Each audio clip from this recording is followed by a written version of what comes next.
G'day and welcome. Sorry I haven't been around. Been going through the ringer with lots and lots more stress.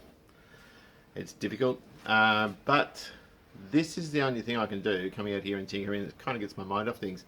Right, so in this one, we have every part. This was supposed to be assembling the bike, and it's not.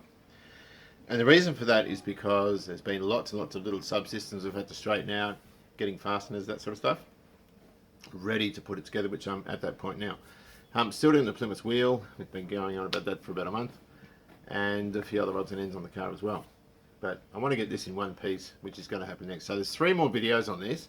Some people will probably be happy with that, other people won't want to know about it, but look, I've taken a big hit with views, and a couple of patrons have dropped off, because I think people see this more as a car channel, but I like the bikes as well. The bikes are easier, or at least a little bit easier. Okay, so 3 more videos. We've got this one. 3 more after this is we're going to put the bike together in the next video. So all I'm waiting on to put it together are the gaiters, because I wrecked one of the gaiters taking it off. It was all sort of hard and weather beaten and all that sort of stuff, so it's split. So I've ordered some from the UK from a T250, a water bottle, and dimensionally apparently they're the same. So we'll get those. I ordered them a while ago, maybe a week and a half ago. Normally things from Britain take about a fortnight, so they'll come here in the early next week. So then it can be all put together. Then there'll be another one where we get it running, and then the final video overhauling the master cylinder and the front caliper and ironing out bits and pieces off for roadworthy. That's the plan. 3 more videos after this. So hope you enjoy. All parts preparation. I've just got this oil tank. Looks like it's been covered in just jam, and this is just a bit of GP. It's not even paint stripper. I don't like paint stripper. If I can avoid using it, I will. Let's just let that soak in, and it all just sort of wipes off. So that's cool. I'm not worried about that, because I want to edge prime the fork bits. You know, the what do you call it? Where the headlight mounts, the top of the forks. And also I've got the XC's bonnet scoops that need to be done, but I haven't finished working the door handles on those. But in the meantime, I've just got to do this and then flush the tank out, because it's going to have snot like that in it. So I'm going to keep going, and I'll be back soon. Just throwing a bit of etch on. This will just protect it a bit. I've got to do the other side yet. But I'll let this dry, and then I can hang on to this side as I do the outside. Wonderful. There we go. Right, well, I've etch primed these. Bodywork, and these are Bodywork. These are the bonnet scoops for the XC. See there? And on the edge here, that's in the casting. Now I redid these because there was paint stripper used on them. One was orange and one was blue or something, and never got to finishing them. So I had to sort of rub them back and re-etch them. The bodywork needs to also be done on the side cover. There's a low there, which you can probably see on that angle with the light. So a little bit creased and a bit horrible, so we need to bodywork that. It's got grinder marks in it, someone's been there before. And on here, I've left a tiny bit of filler there, but it doesn't matter. There's a dent there. I think the rest of this oil tank isn't too bad, in fact it's fine. So yeah, you just got to do that dent, and a couple of blows up in there. Bit here, pardon me, a bit there. I think this nostril's alright.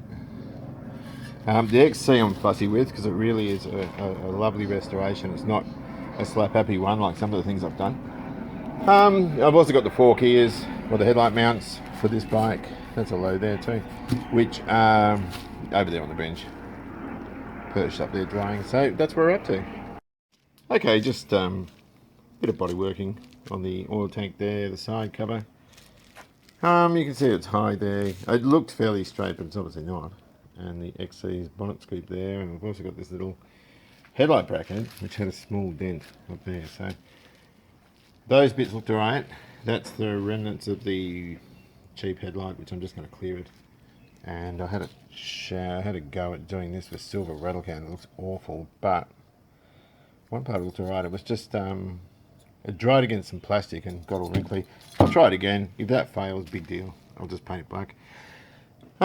So I think I'll just re-prime, re-etch some of this. There's a fair bit of bare metal showing up, so re-etch it and then we can stick it in high fill. Alright, I've got bits and pieces hanging up. This is disgusting cheap rattle can silver, but it doesn't look that bad. It's flaky though. You rub it and your finger goes silver, but we'll see how it goes. If it goes bad, well, we'll just repaint it. Side cover and oil tank. Not the best job. I'm not breaking my back with bodywork on this thing, but you can see, well, hopefully you can't see there was a dent there. And also, there's that one there, and my daughter's face is poking up over the car. What? We got a stalker. Anyway, so what have we got then? XC Falcon. XC Falcon bonnet scoops. Now, this is the silver paint revolting stuff. $3 or something from Bunnings, but you know what? It's probably not that bad. We'll suck it and see. So, pardon me, we will paint these all black at the same time as that stuff, and then I've got to do the Plymouth steering wheel. Really? Well, we got ourselves a delivery today, so let's be prepared to be disappointed. Well, come to think of it, we won't be disappointed because this cost $28 and $6 for postage. So all told, we're in $34. Now, I picked this up off a rubbish pile for free with an English plug on it, but we don't need it as such. We're just going to open this box with it. Cool, very good. Let's put that away. Don't ask me why I got that. I just saw this, I picked it up, go over the road, bought it. You know. Instrumentation. Okie dokie. There we go. Chintzy plastic. I don't really care. I don't think it matters. All I want this for, and we got a bent bezel there. That's cool. But for $28 we don't care. $28, what does that buy? $34. Let's call it $34. That gets you like a pack of 30 cigarettes or Macca's for the kids. That's about it. You don't get much for that. Comes with a steel bracket, which is redundant, so we don't want the key there. This has a shift light, or tells you what gear you're in, but if you don't know what gear you're in, you should probably be on a scooter. As a 6-speed, this is 5. I guess the biggest risk I took with this, and first of all, the reason I bought this is I just want 2 needles moving when I go for roadworthy. That's all I care about. But I thought maybe I would cut the top off, and from the measurement on the description, these were going to be too close or too far. I have an original T250 bracket, which the rubbers have been taken out of, and it is a lot. This assembly is wider, but push comes to shove, they're exactly the same spacing. So we can use that, which is really cool. I'm just going to put those rubber things back. It's built to a price, isn't it? So I think what we'll do is we'll start pulling stuff off, having a look at it. One thing I do like about it, I must say, is the fact that it's not LCD. It's got proper mechanical odometer and trip meter. I haven't checked if that works. That's pretty cool. I must say, for $28, $34 I should say, that's not that bad. I guess the first order of business, remove this cable tie and pull the instruments off, which are loose. I better also check that that fits, the drive fits. And if it doesn't, we'll just get a different cable. We'll figure it out. I'm not too worried about any of it. At this price, you wouldn't worry. Comes with the rubbers, but there's no steel sleeve in there. Yeah, which one's this? I just want to take one off. And there's a black wire there with a bullet. Don't know why, but there is. This is the tack. Incandescent lighting. So that's really, really cool. I'm just going to get a cable, just a moment. I just want to see if it fits. I think this is the speedo cable, which is knackered. It's all sort of buggered up there. I think I should have probably checked this before I started pulling it apart. Even so, the price you paid for it, you would never bother returning it. Sweet, that fits. I don't think I have a tack cable. Is that the same? That fits. Damn it, that's good. This thing's seized anyway, so I don't think it matters. That's cool. So I guess I'm going to cut that off. I'm going to take this off because I can reuse it. And relinquish these cables. Right, that's obviously some commons and lights for other stuff. Now, this has got all the right lights in it. We've got the turn signal, neutral light, high beam light, and the illumination for the thing. So that's pretty cool. We can stick it across the battery and see how it looks. That being said, we do need to use the rubbers, or at least we can use those, but I'd sooner put the original rubbers in. Righto, so there's our little LED lit, I imagine, shift thing. I just wanted to see what it looked like, no big deal. Found the tack cable, and that fits. It's the same as the other Speedo one. So the threads, Suzuki have kept all the threads. These are GN125 replica gauges, if you like. So, you know, the Speedo goes to 120, and I think this one went to 100 miles an hour or something like that. The problem we've got is that these posts are shorter on these than they are on the original T250 250 ones. So what that means is we're using the original grommet here, well, not the original, sorry, the aftermarket grommets here. The originals are much taller, so we keep all those. They've got spaces and stuff like that. So we need to keep all this stuff. There's also where's that one there? There's also these pads that go there. The problem with these is at the top. I put that in the wrong one. The problem with these is that, again, there's different sizes, but that's where your lights are for your instrumentation. I'm just going to change the position of this one because the main issue is where the wires come through. This is on the wrong side. You can see it butts up against there. Might even be able to poke the wiring through there to save it a bit. Rightio, let's put this on through there. And that actually isn't too bad. I'm just making this up as I'm going along, which is probably deemed unsuccessful. This is powder coated, so I'm not going to bother putting tape there. I probably should, but I should probably not do what I'm doing now anyway. I don't know, I'm sort of alright with this for now. I think it's going to be fine. And it just means that there's no pressure, because restoring the original gauges, Harvey's offered to have a look, and it is not going to be a quick thing, just because of the sheer amount of work involved in doing them. I think this bike is going to be, provided the engine's alright, this bike's going to be ready for roadworthy quite quickly. And if I can whistle through a roadworthy with this, yeah, I reckon we're good. It's pulling down a bit unevenly because it's not made for this, but this will give you some idea. That'll do it. I don't know, what do you think? It's wrong for the bike, we know that, but gee whiz, if I can get out of it this cheap, I'm pretty happy. I'm just going to put the tack on, we'll have a look at that. Oh well, it's rough and ready. I'll just give this a wipe. And that's about it. Obviously got to tie the wires a bit neater and that sort of thing. That's just sort of sitting over there. It's alright. Maybe that wire should have come out through the back, I don't know. But at the end of the day, that will fit on the bike. The cables will fit up to it. The needles will move. And we should be good. Chicken dinner. We've got to sort out this this business where we had run out. There's run out there. I think the bearing might not be seated properly, and that's what's causing that. So I've got to sort that out. Anyway, these will go out on Wednesday, and we'll get them back a week later, and by then we should have all the bits and pieces painted and ready to reassemble the bike. Let's talk about this eBay headlight. It's not that bad, I suppose.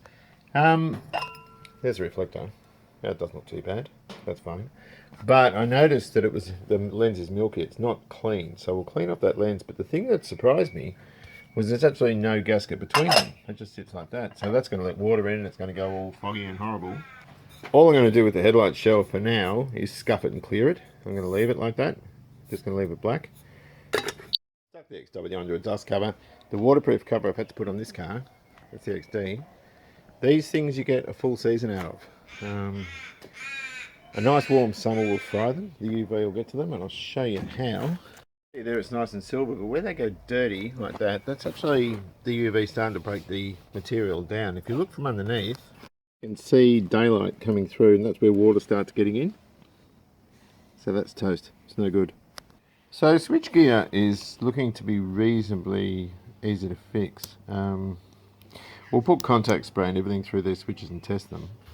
From the case, it's great because you can just see those little screw holes down there. Well, there's one down there.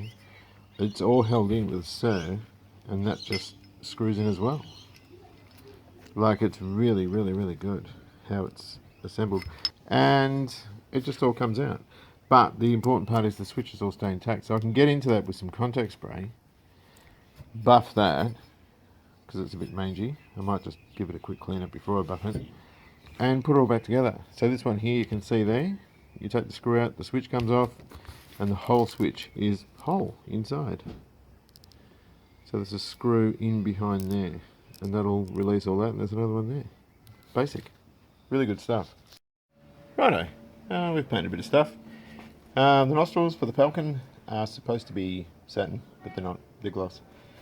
Side covers are painted, and they don't look too bad. There's probably a few blemishes in there, but they've got a couple of heavy clear coats on them, so I can't see there being too much of a problem just to rub those imperfections out. But even so, it's a quick job, and that's all we wanted. Side covers and oil tank I've done. This is straight off the gun. That's acrylic, just single stage, just paint basically. I use a, where is it here, touch-up gun. You can pick these up very cheaply off eBay, about $40. A litre of this stuff is about $30. 4 litres of thinner, about the same, about $30. Of course, if you keep your can, as I've said before, $16 or something like that, the Nilsons to get filled. That's just GP thinner. It's not proper acrylic thinner. It's just GP, and I also use it as a gun wash. Now, look, I keep talking about this stuff. People keep using rattle cans on bikes. Rattle cans are great on, wicker furniture, DIY stuff, also gate latches and this sort of thing. The problem with it is it's quick drying enamel. It doesn't say that, but I know it is. It dries very quickly, but it's extremely thin, and it's just shooting through a tiny little nozzle, and so what you're buying is that much product, and the rest of it's just all thinner. It's so over-reduced. So, the UV capability of it's doubtful anyway. The other thing with it is, once it dulls, you'll get a finish like that off a rattle can, but it'll dull out in a matter of months, and you can't buff it. It's too soft, you can't do anything with it. Now you can get air dry enamel, and that will maintain a nice sheen level for a longer period of time, but again, you can never buff the stuff. This is acrylic, it's cheap, it's very hard once it goes off properly. We can wet sand that, and we can shave in it. It'll be really, really good. That's off the gun. It's mottly at the moment, as you can see, but it's just a much better way of doing things. There is a bit of outlay with this sort of stuff, but once you got that stuff, you've got it. It's just better. So I started thinking about how it's secured. It's going to look quite nice. I'm not going to put stripes or anything on it. I'm just going to put the badge back on.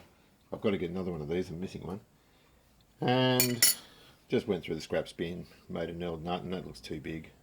That was no good. And of course, once you've docked it off with the pairing bit, you can't do anything about it. You can't put that back in because it'll all mark up. Being aluminium, it's quite soft. So I just made another one, just a smaller one, and that will sit like that. And I think that's going to look alright. I'm quite pleased, really, with how it's turning out. So the rest of the parts will be here for this bike this week. Lots of odds and ends here that I've been sort of working on throughout the week. The XC, I'm sort of getting back into the mindset of finishing that car off. I mentioned in a Patreon video, these are the original door handles, or the ones that, some of the original door handles, and they're all pitted. I'm not really sure what to do with that because there's a very fine set of lines through this. So I might have to find some other ones. I'm not happy with the non-genuine ones I had. Switch gear for the 250, I've run through this with some contact spray. These are all working the way they should.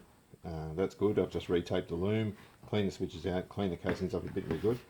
The throttle's the same. That's the original OE grip. The headlight mounts, of course, same thing, just done over them with acrylic. Edge prime them first, bit of high fill, bit of acrylic, we're good to go. The second one's there as well. The XC is the one I'm really fussy about. The bike, I'm not so fussy about really. Oil tank, another thing that I've done. I've got the little level thing there, and of course once it's got its badge on, it'll look quite good. I've got to clean that out. I should have cleaned it out before I painted it. And this headlight, look, what do you do? It's rubbish.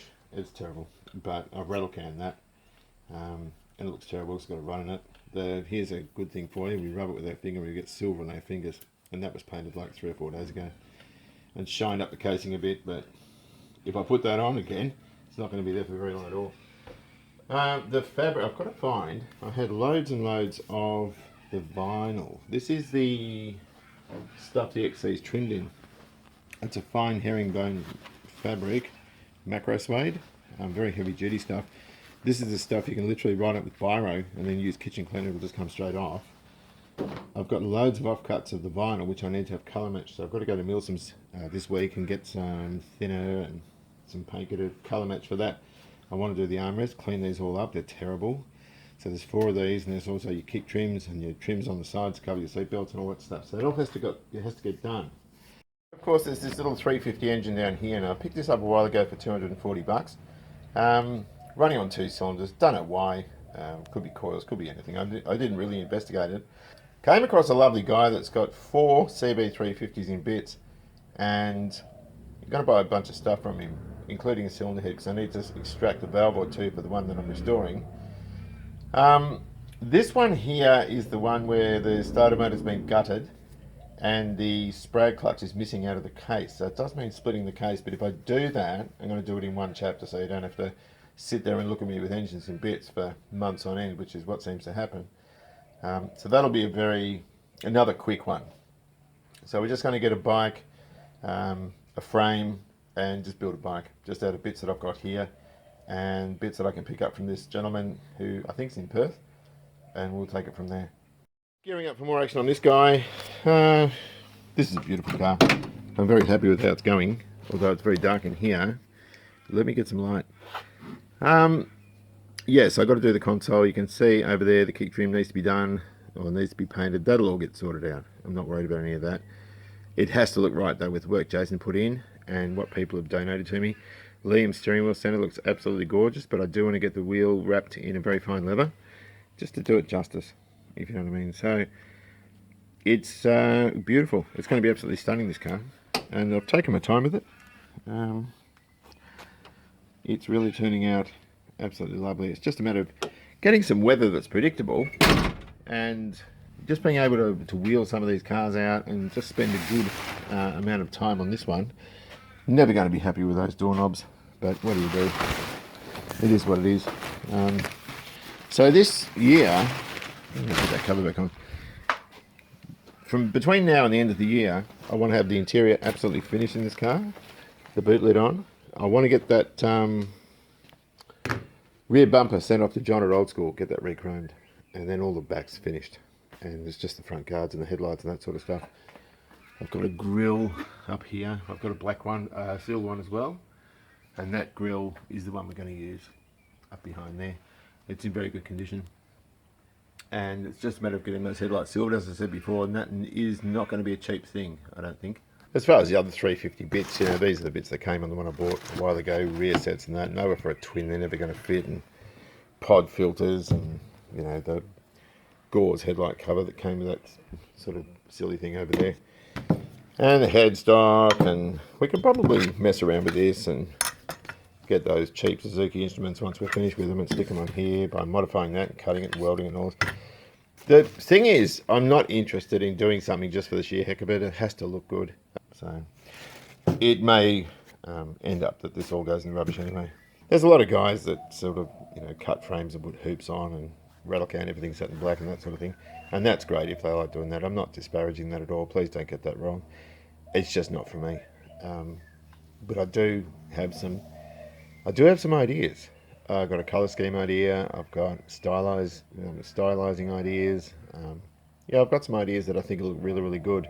The problem with bikes like 354s is they just look so bloody good anyway. And if you get one, like this was the cafe one that I converted back to original, just because it had all its bits with it. But to alter the styling on one of these and make it look better is a heck of a task.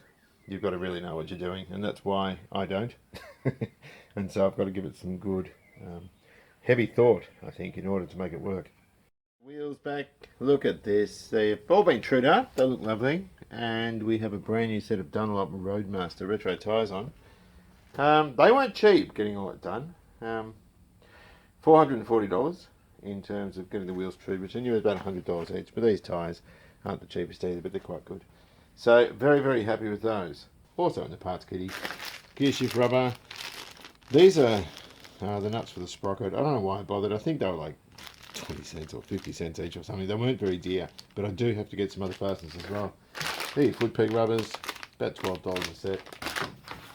Fork seals, came with this little keychain, like wrist thing, I don't know. Needed a set of brand new rear, it's got crap on it, but anyway, brand new brake linings. This is where, this isn't a restoration, this is me being lazy. This is a taillight. Now, the original taillight is more desirable for a couple of reasons. We've got, that's new, the lens I got, the new old stock, which I thought was new old stock, the lens I got is probably aftermarket for these type. Mine has the reflector built into the side and they're sort of shrouded there, which is much better. The reason I've got this is because mine's broken away there. So, look, ultimately the best thing to do would be just using fiberglass or something to build it up and then paint it and all this. I couldn't be bothered, do you know what I mean? So this is a bit naughty and a bit sort of lazy of me. I can dock those connectors and reconnect my proper rubber 3-pin one, but I've got that for it. It's just the easy way to go. And shocks. I wanted to get pattern shocks. The taillight and the shockers came from England.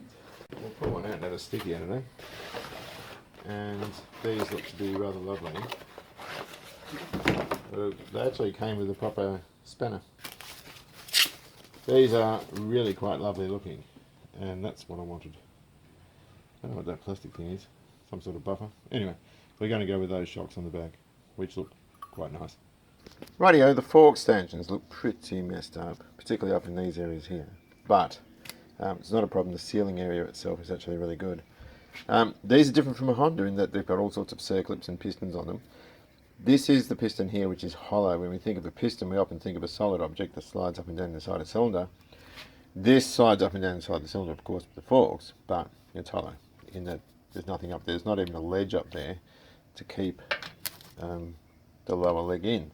In fact, Suzuki referred to this as a spring stand. So on your Hondas, there's a ledge inside here. There's a larger one there. So when this is bolted into the fork leg, the stanchion actually can't withdraw once it gets to the top of its travel. These are held in by this guy here. The seal sits on top. There's a small metal ring and a circlip, so it's all just held in by that. That's quite a snug fit, although it does move inside the fork leg. Now, these are shuttle valve forks, or something to that effect. Popular with Triumph, a lot of old English bikes, and of course it divulges holes as it goes up and down, which gives you a dampening. So I'm going to pop this back in. As I said, it looks pretty crummy up at this end, but that's not too bad in terms of sealing. It's not going to affect it. The other one's sort of rebuilt over there. Somebody grabbed it with vice grips or something and serrated a pattern in here, which I filed off to make it smooth. Again, it misses the sealing area at the bottom of its travel. So I'm going to pop these back together and we'll see how we go.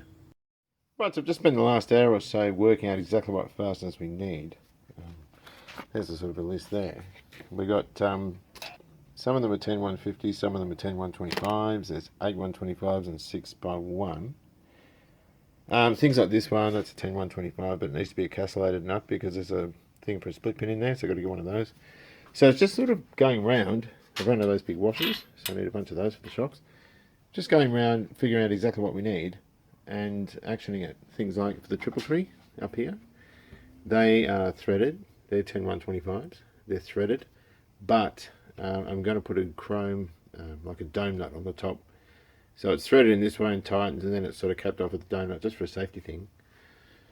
Just figuring it out. That's good fun. I mean, I think I'm done now. And you watch when I get back from the bolt joint with a whole bunch of bolts. I'll have missed a couple. Right, the forks. We could call it a forking good time, but is that inappropriate? I don't know. Here we go here. That's the leg. I've put this bottom bolt in. This is odd, because with the Honda you can't put that in. That goes in from the inside of the stanchion. Which is what I was saying before. These just slide in. So if you look here, I'll clean that off a bit, push that in. That's held in by this clip, this circlip here. Now there's a washer on top of it, which I've burnt. That sits on top, there. This started off as one of those, which I chucked in a lathe, used a boring bar, got it out the ID, the right diameter, then sort of thinned it with a flappy disc. So that has to sit on top of the seal. Now the seals themselves are different. This front end is off a GT 380, GT 250. It's probably the same as the 380. And if you look at the original one, very easy to see which way it goes. So that's the above, well, that's the upper bit, that's the lower bit. Yeah, and it's stiff, it's hard. This is the new one, and it's a lot more supple, which is cool. But it's a double seal in that you've got the spring, you've got two seals effectively in one casing with a spring on both sides. Now, I'm putting these in with the broader side up, that way. I think that's the safest way of doing it. And you've got that lip there as well, which I think coincides with the bottom of the other seal as well. Now, putting these in, obviously, lubricate that, a bit of grease in there, slide it down carefully, particularly over those damaged areas here where the rust has been. It's got to be really careful of that. Traditionally, a bit of pipe over the top. Now, I haven't got pipe that's just going to fit on the sort of outer part of the seal there. You get it on the middle, you're going to wreck it. So I'm having to do it an orthodox way, tap around it as I go. Now, I'm putting Honda Bond around the perimeter, which acts as a lubricant until it sets. That's the only way I think it's reliable, and I'm going to put oil there or anything. There's no point in doing that, but I'm using a sealer.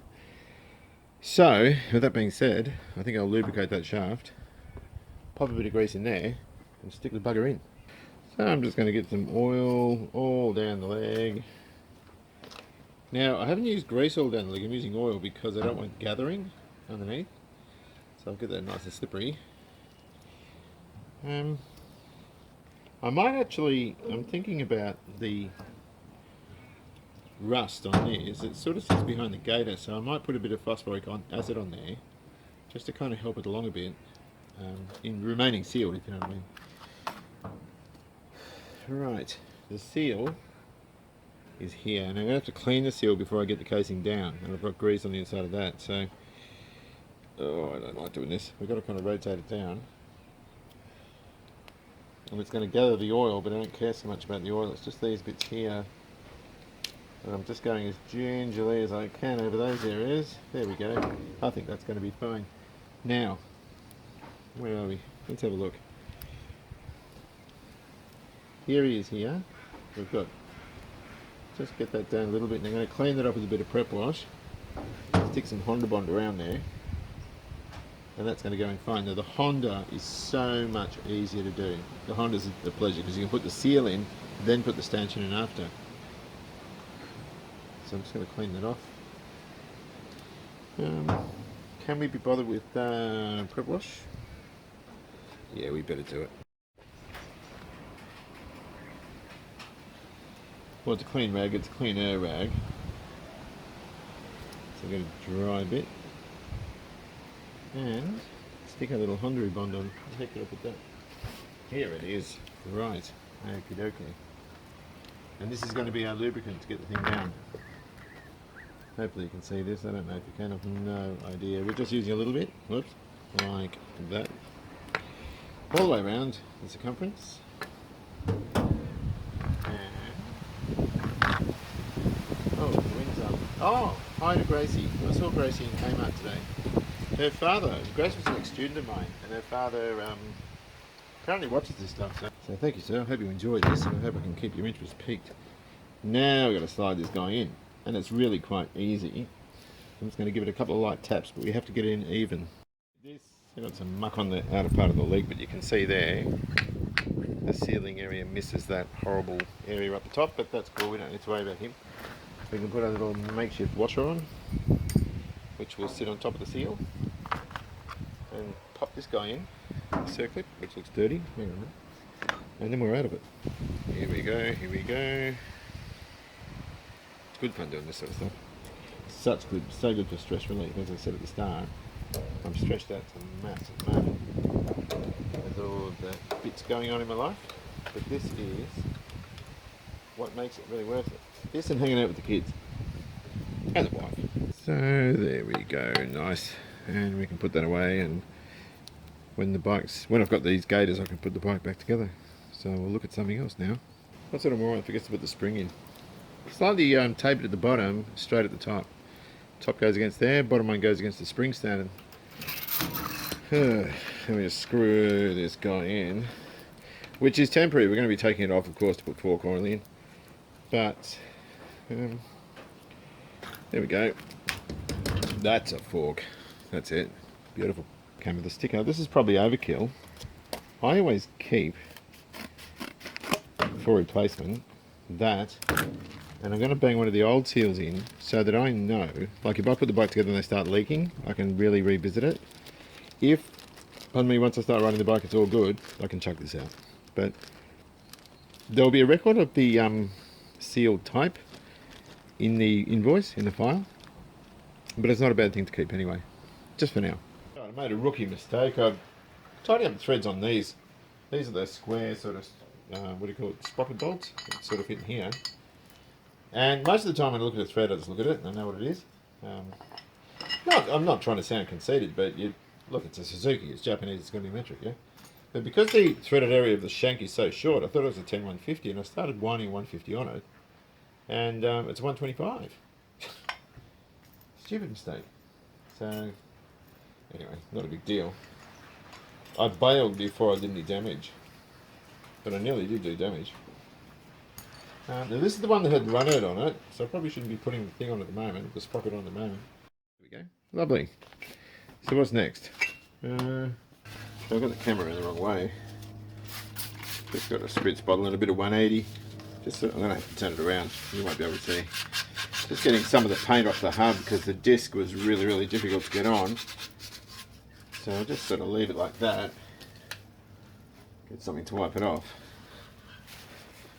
The disc worries me a bit because I don't know. Oh, nothing to be worried about. It fits on fine. Yeah, but look, the threads don't actually go through. Like a Honda, you have through bolts, which is, I think, better.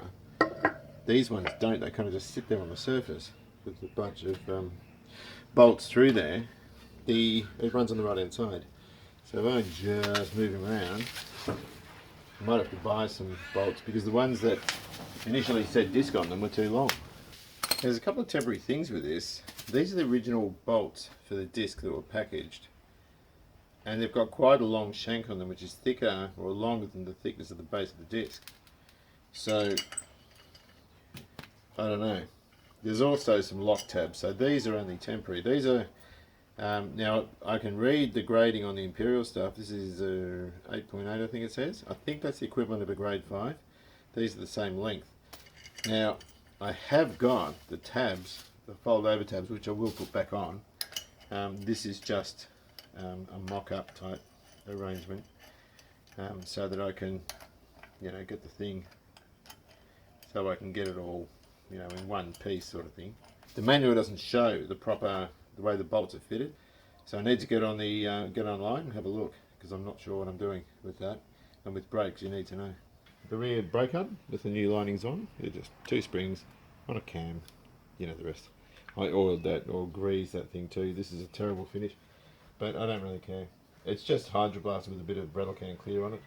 It'll do for now. We need to ascertain how much, well, we need to put there's a felt seal that goes in there, and there's also an O-ring. This is my Aldi kit that nothing fits in, and I'm going to try and find an O-ring that's suitable for that little rebate there.